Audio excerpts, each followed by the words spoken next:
You're listening to 2024 in Review, a look back at some of the most compelling conversations and stories of the year, from True Crime Today and the Hidden Killers Podcast.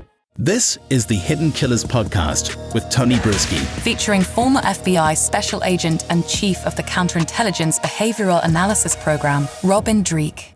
Bryan Kohberger, the trial of Kohberger, well, it's looking like maybe March of 2025. That's the speculative date at this moment in time, almost 3 years after the actual crime took place. Many of the families begging, please, we want to move on from this horrible tragedy.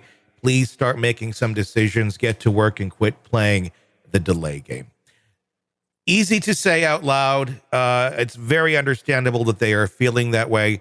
But are they really playing the delay game? Or is this, it's a very high profile murder trial. There's a man's life literally at stake here.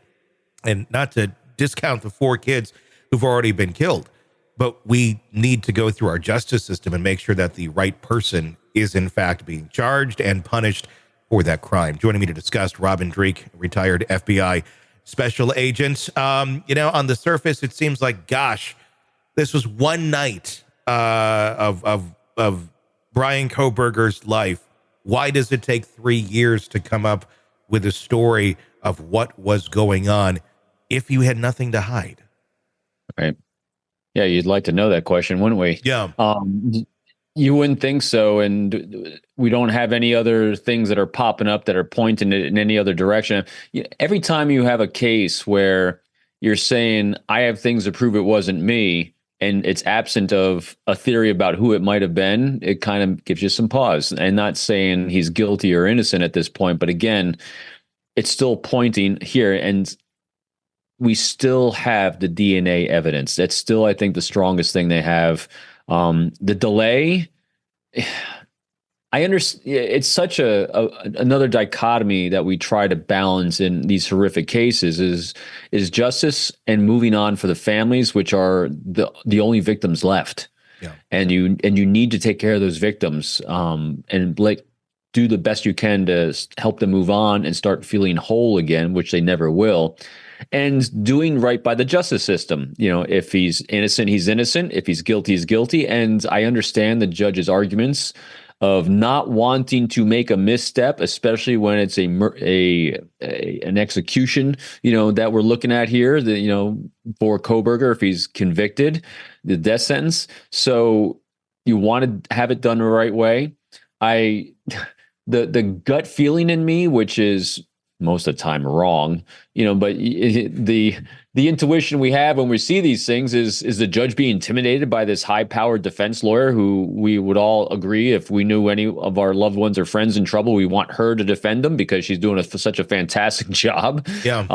Lot at play here. There's a lot at play.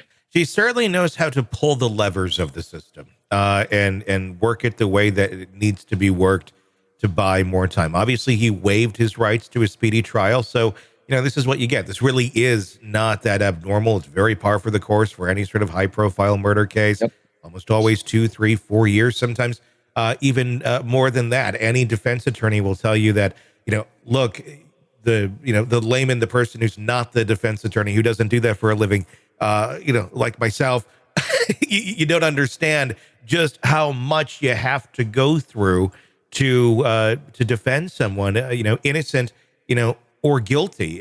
But it is mind-boggling. It really is, because it really does feel like it just reflects, to me, I would say, guilt. If you need that much time to come up with the alibi, where an innocent person, if you really truly didn't do this, I would, especially in today's day and age, you would have ways of showing where you were pretty clearly. There's supposedly that the alibi or an individual rather that knows exactly where he was, or at least that's what they've been saying. The alibi witness as claimed.